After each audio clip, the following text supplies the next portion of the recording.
We're near David Hancock, who is a spokesperson for the Rittenhouse family. So once he finishes up with another network, we are going to try to walk over to him and get a live interview with him, hoping to find out if he talked to Kyle Rittenhouse before the verdict came down or after the verdict came down.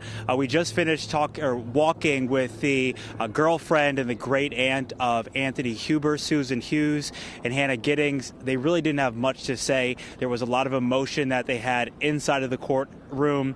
They took some time together, and then they were ushered out of the courthouse and walked to their car, just crushed by people locally and nationally as well. Let me just walk over. Hi. Hey. I'm with Fox Milwaukee. We're live now. Can I just borrow you really quick? Yeah, of course. I want to know.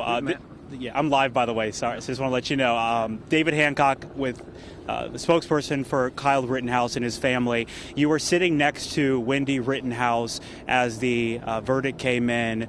What was her reaction? What was your reaction to that verdict? One of relief. It's been a long road, and so we believe that was the right verdict, and we believe that the length of time was the jury being very careful in reading the instructions and looking over the evidence. But look, there's no spiking of football. Two people did lose their lives. There was a lot of things that infected this case, like politics, that sent it off the rails really early on. And so there are no winners. I mean, Kyle now gets to live his life as a free young man, an innocent young man, which he is. But at the end of the day, I mean, there are no winners. I believe this is a inflection point for this country that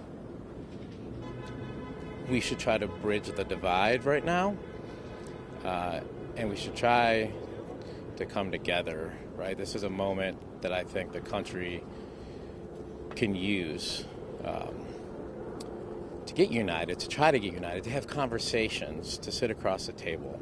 Have you talked to Kyle at all? Since the verdict came? No. They left immediately. They went out the back door for security reasons. We wanted to get him off site.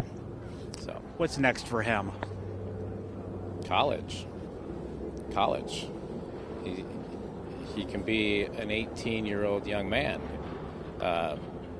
He's studying prerequisites at Arizona State University, and for nursing, and he's going to continue that. And we're going to do everything we can to make sure he can live as normal of a life moving forward as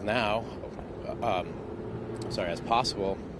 But I think you're going to see some good things that come out of Kyle in the future, because he's a very, very pragmatic young man, right? That's been through a lot, and there's so many pieces of this case that touch every issue in modern day contemporary politics, right?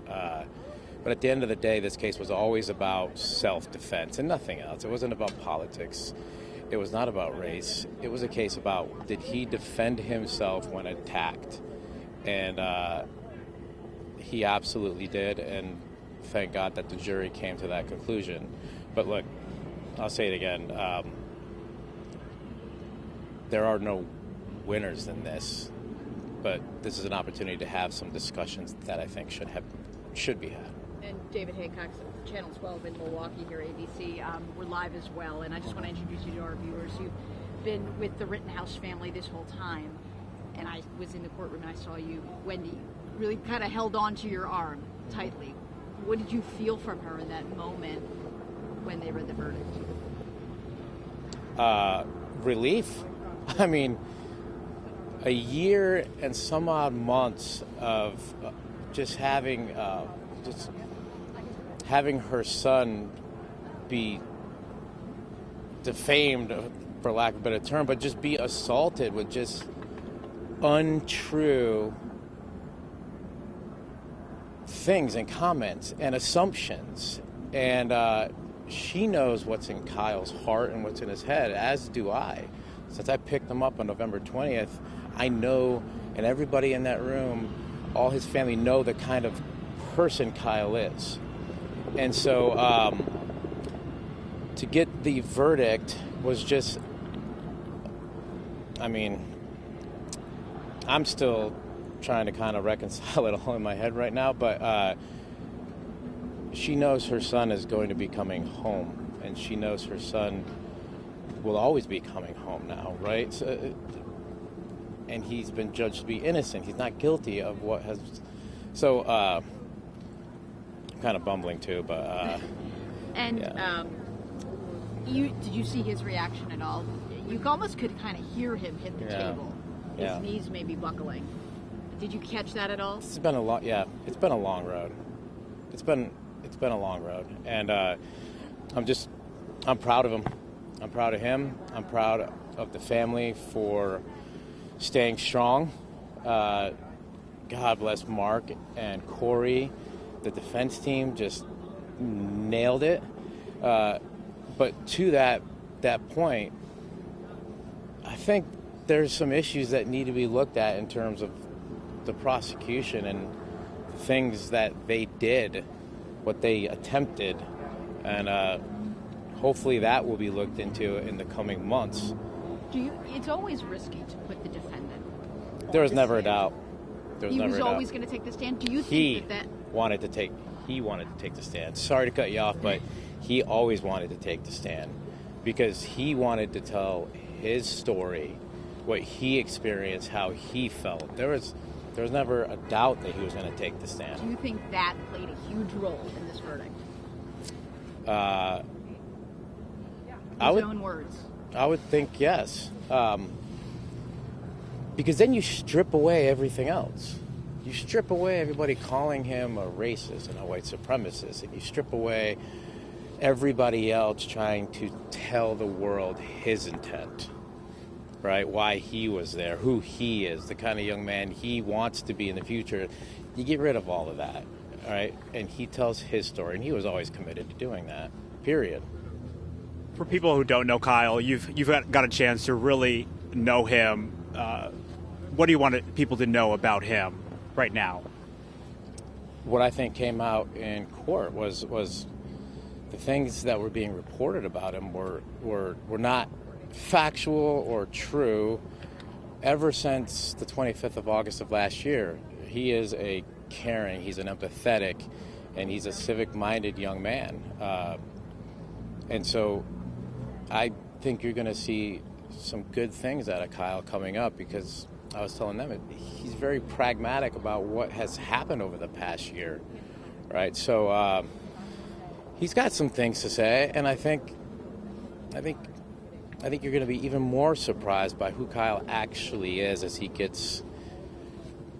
as more people get to know him better. How was Kyle feeling before the verdict and then after the verdict? Relieved. I mean, absolutely relieved, because this has been a long road. It's been a long road. But look, he is innocent, and he can live a free life now. But there are no winners in this. This case has divided so many different parts of America that had nothing to do with the fact whether or not he defended himself when being attacked. That's what this case has always been about. Did he defend himself when he was attacked? What did your team make of 4 days of deliberations? We took it as this jury was being very cerebral, and they understood the gravity of this decision. I mean, you can't overlook just how serious this case was and is to this nation. Right now, at this time, with all these politics going, like, you can't overlook that. So they wanted I believe that they wanted to make sure that this was the right decision. And so, personally, I appreciated that.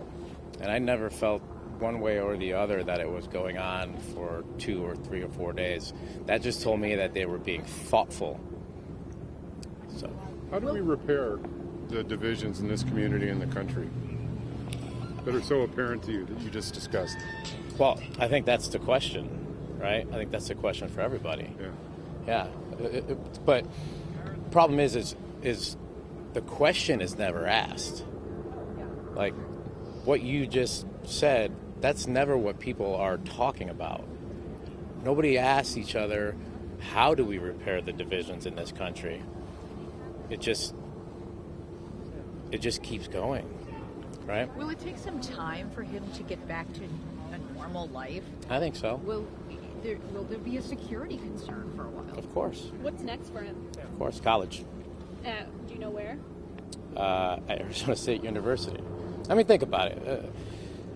This case became so politically charged that when Kyle was on the stand and he said, I go to Arizona State University, I want to study nursing, and then people call up Arizona University and then they say, oh, he's lying on this. No.